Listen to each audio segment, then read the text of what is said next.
지난 시간에 성경에서 내노라 하는 신앙 좋은 사람들, 아브라함, 이삭, 노아, 롯 같은 사람들 죄다 포도주 마시는 장면이 있거나 포도주 질펀하게 마시고 빨개 벗고 자고 딸들하고 이런저런 사연들도 있었고 막장스러운 상황이 많았다. 그래도 이 사람들 다 구약시대 때 사람들이고 뭐 우리가 믿어야 될 구세주는 아니잖아. 근데 문제는 우리가 구세주로 믿어 의심치 않는 예수님마저도 이 술 논란에서 자유롭지 않다는 얘기를 오늘 할 거예요. 각설하고 예수님은 술 드셨냐 안 드셨냐 그것만 말해. 결론부터 말하면 아무래도 드셨다는 쪽이 더 유력한 것을 부정하기 어렵습니다. 이 근거를 딱 세 가지 사건만 요약해서 말씀드려 볼게요. 자, 첫 번째는 1편 영상 댓글에 시청자분들이 많이 얘기해 주신 건데 가나의 혼인잔치 사건입니다. 바로 물로 포도주를 만들어 주신 일인데 예수님과 제자들이 갈릴리 가나라는 동네 어느 결혼식장에 하객으로 초대를 받았어요. 하객이 많았던 건지 잔치가 길어졌던 건지 포도주가 다 떨어졌대. 현대 대한민국의 결혼식이 하도 간소화돼서 본식 20분 하고 밥 1시간 먹고 헤어지지만 당시 유대 사회의 결혼식은 일주일씩 베풀어지는 잔치였거든요. 그러다 보니까 잔치 중간에 포도주가 떨어졌다? 이거는 상당한 결례예요. 하객들 분위기 다 망치는 거고 우리 현대 결혼식에서 식권 다 떨어진 것보다 훨씬 쪽팔린 일이라고 보시면 돼요. 근데 여기서 예수님이 항아리에 물을 채우라 하신 후에 포도주를 딱 만들어서 나눠줬는데 이 당시에 결혼식에는 연회장이라는 사람이 있었어요. 지금으로 말하자면 결혼식 사회자 겸 음식맛 감별하는 미식평론가 내지 소믈리에 역할까지 겸하던 예식 인도자인데 이 사람이 물로 만든 포도주를 맛보더니 야,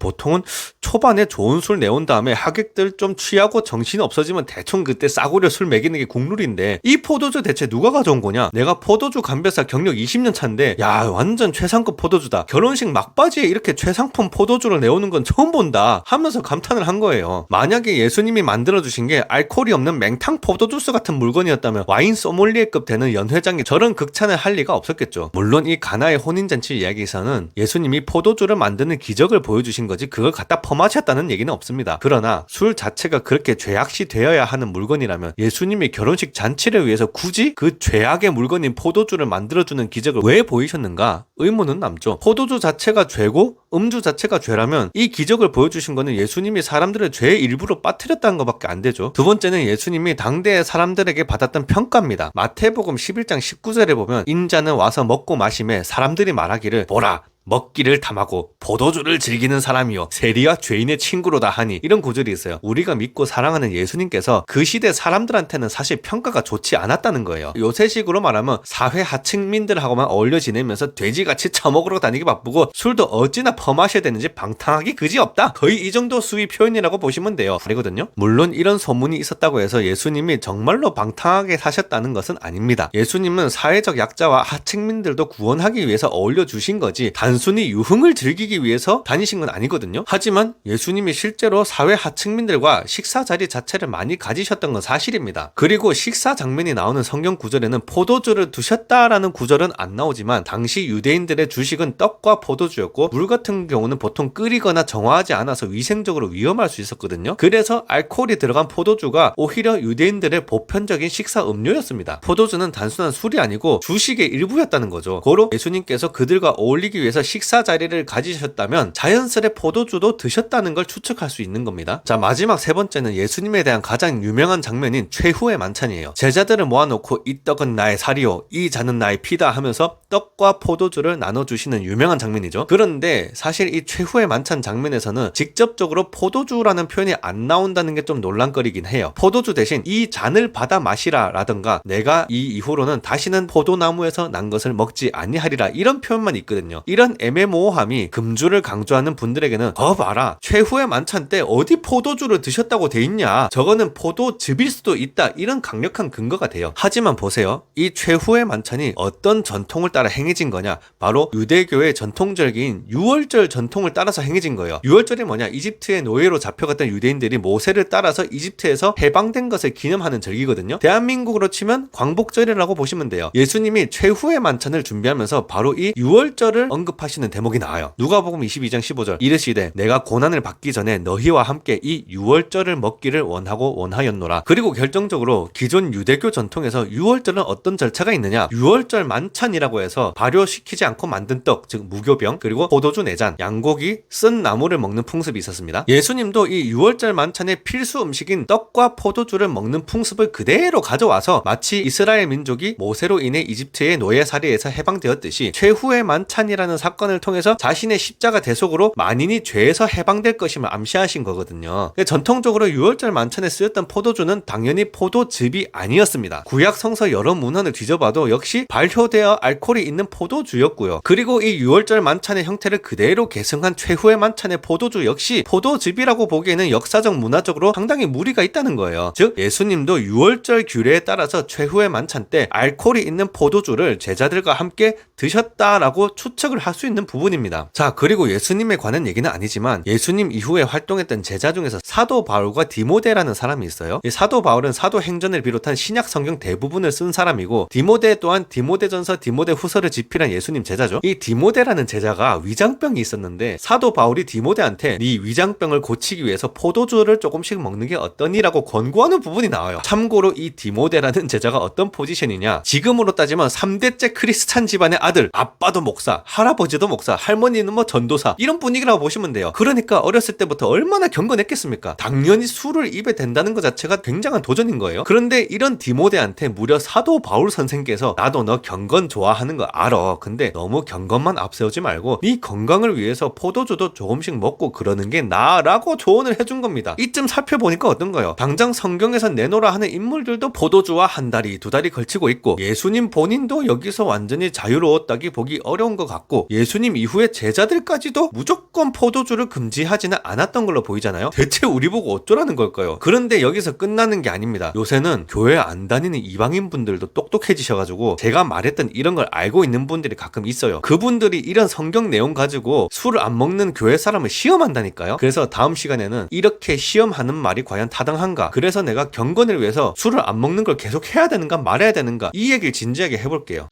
지식과 통찰이 있는 기독교 교양 채널 진이의 사세경구실